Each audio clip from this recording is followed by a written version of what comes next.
Satellite images reveal the aftermath of U.S. airstrikes on reported nuclear sites in Iran. This is a really significant escalation of the tensions in the region. Daniel Rothenberg is the co-director of the Future Security Initiative at Arizona State University. It would be better for our world if this does not become a conflict in a situation, an escalatory conflict, if this doesn't become a situation where both sides attack each other with greater amounts of aggressivity and harm. The president saying the damage to the sites attacked appeared to be monumental in a social media post, and that the goal of the strikes was to stop Iran's nuclear program. Iran, the bully of the Middle East, must now make peace.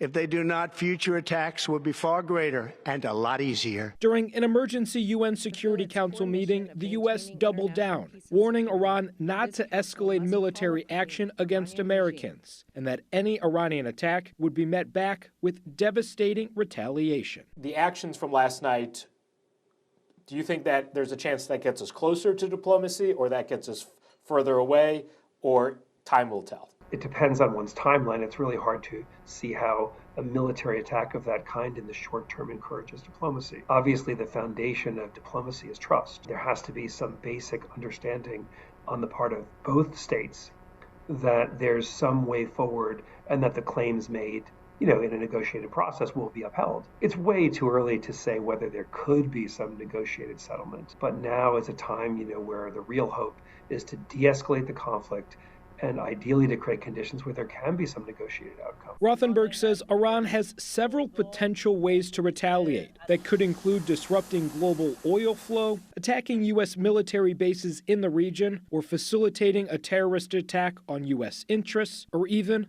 on U.S. soil. Let's hope that the initial presentation of the Trump administration is what drives the policies moving forward, and that is to encourage Iran to not advance in its plans to develop nuclear weapons.